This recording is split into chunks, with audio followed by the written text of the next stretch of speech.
Okie dokie. I have not gone live much at all since Facebook has changed up how you can go live in groups. So this is kind of risky. And then I'm also broadcasting live at the same time to YouTube. So, hi, everybody.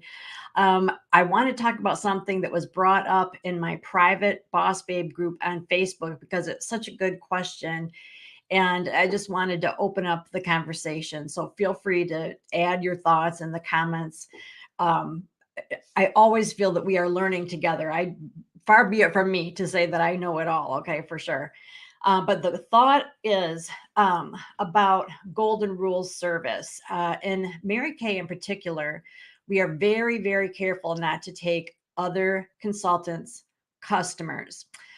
I recognize that not all direct sales businesses put an emphasis on that, and I understand that it's different depending on what you sell and how you sell. So in Mary Kay, we typically sell face to face. We get to know our customer. We on purpose will stock their skincare and their foundation shade. So if they choose to shop with somebody else, it hurts us in more ways than one. Okay, it hurts our feelings, but it hurts our bottom line because we've already invested in inventory for that customer. Other companies, either they don't carry inventory or they only sell at big parties. They don't have reorder sales. So they're all different. Okay. But I think that most of us just know intuitively that if someone is an established customer of someone else that sells exactly the same thing that we sell, that we need to tread carefully. Okay. If nothing else, karma will bite you in the butt, right? So that's what we want to talk about today. And if you haven't met me yet, or if I haven't met you yet, I'm Michelle Fox. I've got a Boss Babes Online private group on Facebook and a YouTube channel as well. So wherever you're watching me, I hope that you will comment and participate. Um, I love this question, and I have kind of a different take on it than a lot of people, which is usually the case. So, I want to tell you a few things, okay? One thing that is old school Mary Kay is that I was taught that if you haven't facialed the customer and sold skincare to her, that she's not actually your customer. That used to be an opinion, a strong opinion. I never really subscribed to that because I have a lot of people that exclusively buy glamour from me, and when I've been serving them for 6 years, selling them all their makeup, and then if somebody else snagged them thinking, oh, they're fair game because they're not on the skincare, I don't like that. Okay, so I do not subscribe to that philosophy. So I thought I would mention that right off the bat for any of you old timers like me. That just doesn't, I don't know, it just doesn't resonate with me. So let's talk about if there are ever any exceptions to that rule. All right, so somebody is somebody else's customer. Is there ever a time when it might be okay for me to take them anyway? Okay. And I say yes. It's the situations are very specific. One situation that I have come into multiple times, and I know not everybody's going to agree with me, and that's okay. Feel free to comment as long as you keep it respectful. I have had people over the years say to me, hey, you're a Mary Kay consultant. I'd love to get such and such from you. And then I say, oh, well, you're so familiar with the products. You must already have a consultant. Yeah, I do. But, I'd rather work with you. And then I always come back with, I appreciate that so much. Generally, in our business, that we refer you back to your consultant. Is there any reason why you wouldn't want to continue working with your consultant? If I end up being like really firm, like, no, I'm sorry, you have to buy from your consultant, or why don't you want to buy from your consultant? Go in there. I have annoyed people to where then they don't buy from either of us. You know what I mean? Like they get kind of like, listen, first of all, it's none of your business why I don't want to do, why I don't want to stick with my other consultant. And I'm asking to buy something from you. Are you going to sell it to me or not? Kind of an attitude.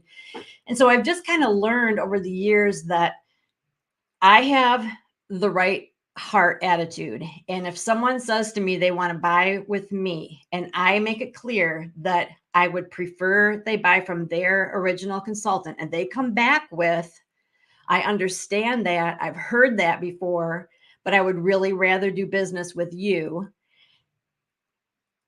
I think that we can lose business if we just kind of put the kibosh on it and say, like, nope, sorry, I'm not going to sell to you. I usually do because I usually have a pretty good relationship with my people. And I usually will ask a little bit more, like, well, tell me a little more. And they usually will say something like, well, I haven't heard from her in 3 years. Or anytime that I want something, it takes her a month to get it to me. Does that resonate with anybody? So, I kind of hear what she has to say. And if I know the consultant, then I always say, "Oh my gosh, I know her." I love everybody. Like, I know her, I love her. She's such a fantastic consultant. You know what? Let me talk to her because I think that there must just be a misunderstanding. And then I go back and I talk to my consultant friend and say, "Hey, this customer is a little unhappy because it takes a while to get her products. And I know that that's, a touchy subject, but I just want to share that with you because I don't want you to lose her." Okay. So I got to get something to write my nose with. So as much as possible, pardon me, as much as possible, I will refer them back. I always make the other consultant look great. And if I can help in any way, respectful way, I will do that, to take that opportunity as kind of a training moment for whatever, the other consultant. I've been doing this 24 years, so I might have a little, insight into the situation. But bottom line, I have had people that have gotten irritated with me and said, listen, I don't want to work with her anymore. I don't want to tell you why.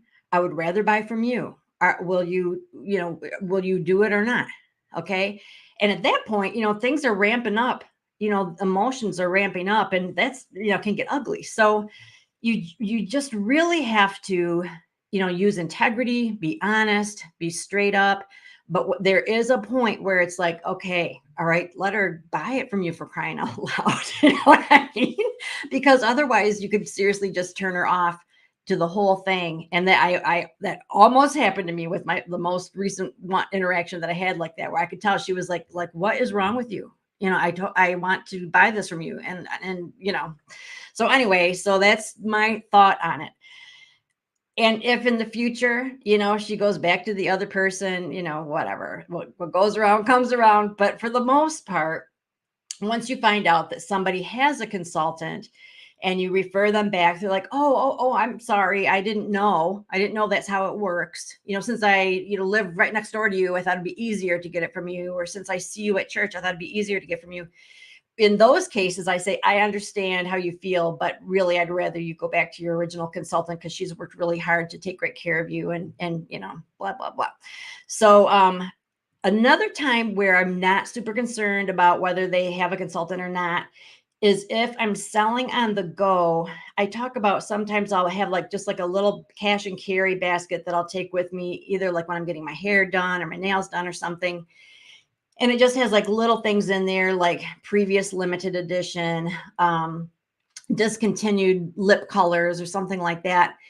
And if somebody is like, oh, wow, these are all only $10, and they want to get one, I just go ahead and sell that to them, because me selling them a discontinued lipstick isn't going to destroy her relationship with her current consultant. You know what I mean? It's not, frankly, it's just not that big of a deal. And I don't want to make a scene. Be like, okay, well, everybody else can buy out of this basket, but you can't because, you've got a consultant. You feel me? Don't be a weirdo. It's like, let's just not be weirdos. So if somebody wants to buy from my basket, I usually just do cash and carry. And then I usually say, do you have a consultant? And they're like, oh yeah, I've got somebody. And I say, that's fantastic. And, God bless you. If they say, no, I don't, then I give them a catalog. I get their information so that I can take them on board, take them under my wing, get them on my mailing list and all that. But for the most part, that is just an opportunity for me to move inventory that I want to get off my shelf. It's not me, trying to get long-term customers. You see what I'm saying? So it's a little different. So those are a couple of cases where I think it's okay, even if they have a consultant. Another time, and this is more of an online thing, but I have a customer group and I have hundreds of people in it, probably I don't know, probably 25% of it are my customers. The rest are either other people's customers, or they're other consultants and directors, or they're in other industries altogether and they're just curious how I handle my customer group. And to me, I'm kind of like, and everybody thinks differently about this, and I respect that. But for me, I kind of feel like the more the merrier, the more people that are there to interact with what I post, the more likely other people will interact. So even though they're not all my customers, it still benefits me when they watch my live videos, when they, give it a thumbs up, when they talk about it or refer to it, or they post something. It keeps the activity in that group moving. And so the way that I handle that is that, and everybody can do this, in within your group, there's a place where you can require them to answer questions before you accept them into the group. And one of your questions can be, how familiar are you with Mary Kay? You use it all the time and you have a fabulous consultant. You used to use it a long time ago. You've never used it. You know what I mean? You can ask that. And when you get that information back, it helps you know then how to follow up with that person. And I always let them know, if they are somebody else's customer, that they are welcome to be part of our group. We have a ton of fun. I love to train about, skincare and beauty tips, and they're welcome to participate in the games and the giveaways. But when they make a purchase, it needs to be with their actual consultant. I've never had a problem. Okay. And if you're wondering, well, why would somebody else's customer want to be part of your private group? Well, I'll tell you why. The things that I usually hear are, my consultant doesn't do anything online, or I don't really hear from her that often, but I love her. I appreciate her. I'm not going to take business away from her, but I like what you provide. I like the information you provide. Or they just think it's cool and it's fun and they want to be part of it. Maybe they're on my customer group and her customer group. I don't care. Now, other consultants feel differently, where they're like, no, no, no, my customer group is for my customers only. And I get that. I mean, there is definitely a benefit to that. But if somebody wanted to join your group, because I got this question today, well, how do I know when somebody wants to join my group if they have a consultant already? And just straight up, I ask them. Okay. And that determines how I'm going to, handle the follow-up. So that kind of segues into, how do you find out, how do you word it, or at what point do you ask? Because it can get a little bit weird. I've given you some weird examples. When I'm doing in-person stuff, like I'm having parties or even double facials, we have a profile card. And if I'm not using the physical card, then I'll have them fill something out, like maybe through a Google form or something. But one way or another, I'm getting their data, like their address, their phone number, email, birthday, and I will ask if they currently have a Mary Kay beauty consultant. Our posture is that if the answer is yes, like, okay, so they've already been invited to the party, they're on the guest list, they're expecting to come, I'm pre-profiling them, I find out they do have a consultant, I'm not going to say, well, you're not allowed to come to the party, then you can't come. Okay. I'm not doing that. Let me say this.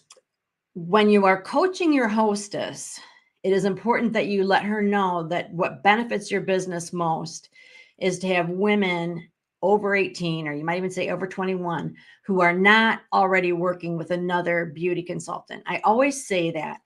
But again, that hostess doesn't always know. And she might feel kind of awkward saying, hey, I'm having this party, but you can only come if you don't have a Mary Kay consultant. You know what I mean? So, I coach as best I can.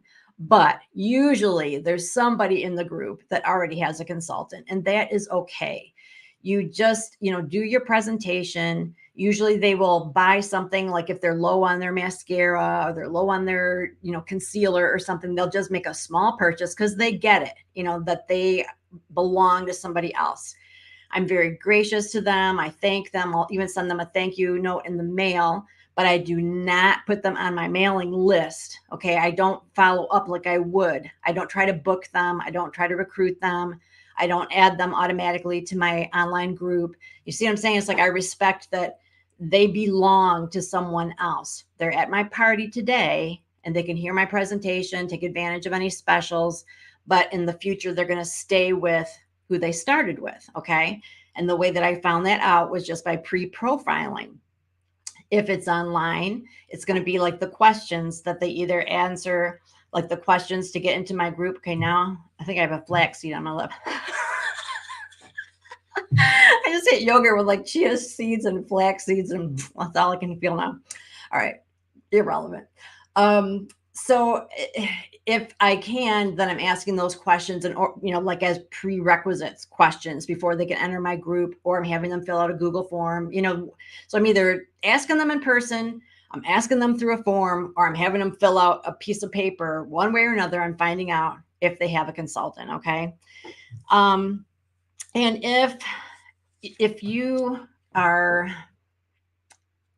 if for some reason you feel awkward about it or it just gets weird, honesty is always the best policy. Okay. You just say, it never occurred to me to ask you this, but it's just super important to me because I have so many fabulous consultant friends.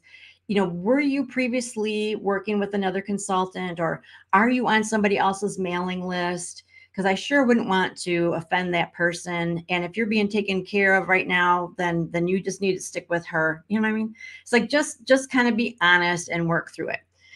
Wasn't there a third thing I was going to talk about? So exceptions to the rule. How do you find out? And then I think the other thing I said was, what do you do if they are, right? So, and in that case, I refer them back. So yes, you can be part of my group, but you're going to buy from them. Yes, you can participate in this party, but you're going to continue buying from them. Does that make sense? I hope so. So not like a super long training, but something that I think is important. And if I ruffled any feathers or misspoke, feel free to ask me to clarify, because I know that some people, their thought is that no matter what, I'd rather die than take somebody else's customer. And I respect that. I think that that's, a very cool thing. I mean, I think that's a very good thing. I used to be like that, a real diehard. But like I said, I've gotten to where I've irritated people that are just trying to make a purchase. And I don't think that helps our reputation. You know what I mean? You just have to use wisdom. And I will say, my parting thought here, since I am online and I have a presence on all the different social media platforms, and I have lots of opportunities for people to click and buy, like in my blog, they can click and go to my store. Even in those cases, I'm still finding out if they have a consultant, and I'm still referring them back. I think a lot of people see everything I'm doing online and assume that I'm, not doing it the Mary Kay way, but I absolutely am. And it's very possible to do that. You still have to communicate with people to get the product to them, right? So you still have an opportunity to find out what you need to know. So it all has to do with your heart attitude, being honest, letting the customer know why we do it like that, and going from there. Whew. So hopefully, hopefully that it didn't offend anybody. If you got anything out of this, I hope that you do give it a thumbs up. And if you are watching me on YouTube, that you subscribe to Boss Babes Online. We are so close to hitting 1,000 members, 1,000 subscribers, which has been my goal for such a long time. So I'm really, really excited about that. And we'll do some kind of giveaway when we get there.